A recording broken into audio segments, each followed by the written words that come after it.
ओम नमो भगवते वासुदेवाय। आज की कहानी एक अति सुंदर लेकिन बहुत से दोषों से भरी अमीर लड़की की सत्य कथा है। सुनिए। यह कहानी गुजरात प्रांत के एक कस्बे की सच्ची कहानी है। वहाँ एक राम प्रसाद नाम के सेठ का अच्छा कारोबार था।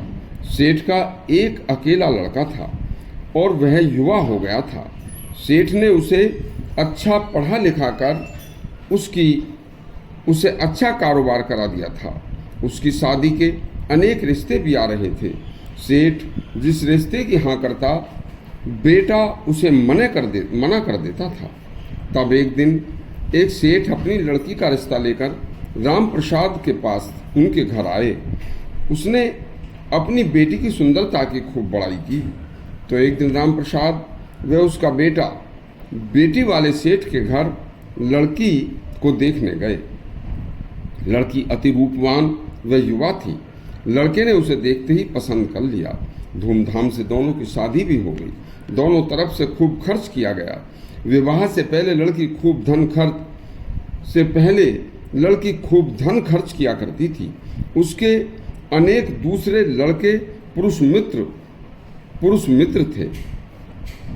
लड़की जवानी के जोश और धन की अधिकता के कारण धर्म कर्म विवाह के बाद पति व्रत धर्म आदि को केवल ढोंग व मूर्खता व दकियानुसी समझती थी। केवल जवानी की मौज मस्ती तथा इच्छानुसार धन खर्च करना ही उसके जीवन का मुख्य ध्येय था। लड़की के पिता अपनी लड़की से बहुत प्यार करते थे। ऐसी हालत में उस सुंदर लड़की को कभी किसी ने संस्कार नहीं दिए। लड़की में अनेक दोष उत्पन्न हो गए थे। उन दोषों के कारण लड़की के साथी पुरुष मित्र भी बहुत हो गए थे। शादी के बाद लड़की के ससुराल में सब कुछ होते हुए भी वह लड़की ससुराल में बंधन महसूस करती थी। उस समय मोबाइल फोन नहीं थे।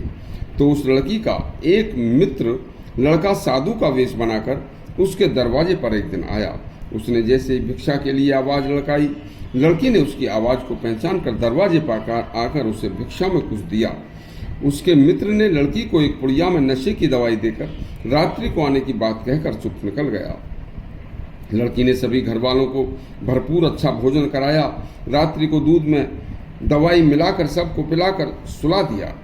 दूध पीकर घर के सदस्य जब सो गए, उधर अर्धरात्रि से पहले ही उसका मित्र उसके घर आ गया और पूरी रात उस लड़की के साथ रहकर सुबह बहुत सवेरे ही उसके घर से उठकर चला गया। बस धीरे धीरे यह कार्य सेठ की बहू के ससुराल में धीरे धीरे चलता रहा। तब एक दिन उसका पति व्यापार के कारण से कहीं बाहर गया तो पत्नी से बोला, प्रिय 2 दिन बाद आऊँगा, अपना घर का ख्याल रखना। पत्नी ने प्रसन्नतापूर्वक पति को विदा किया। उधर उसका मित्र जब घर वाले सब सो गए तो आ गया। बस उसका पति भी रात्रि को ही उसी दिन किसी कारणवश घर लौट आया।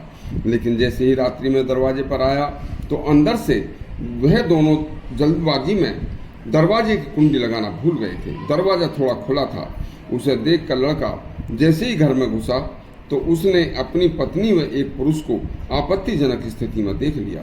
सेठ का लड़का जैसे ही बोला, वह दोनों अलग अलग हटकर उससे चिपट गए और दोनों ने किसी तरह से सेठ के लड़के की हत्या कर दी। सेठ परिवार दूध के नशे में पड़ा था। दूध में दवाई पीकर नशे में पड़ा था। सेठ के लड़के के मर जाने के बाद बहू का मित्र भाग गया। वह फिर उस लड़की ने त्रिया चरित्र दिखाकर रोना शुरू कर दिया। सभी जाग गए, पड़ोसी भी आ गए। सब कह रहे थे कि चोरों ने हत्या की है।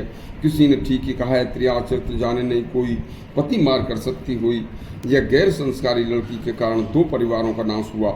लड़कियों को पढ़ाओ, खूब पढ़ाओ, लेकिन संस्कार अवश्य दो। यदि संस्कार नहीं दिए तो वह एक दिन नाश निश्चित है। यदि लड़की संस्कारवान होती तो 2 परिवार सुखी रहते। अपने घर में जन्मी बेटी व बेटों को संस्कार नहीं सिखाए तो दो परिवारों का नाश हो जाएगा। कल फिर एक अच्छी कहानी सुनाएंगे। धन्यवाद।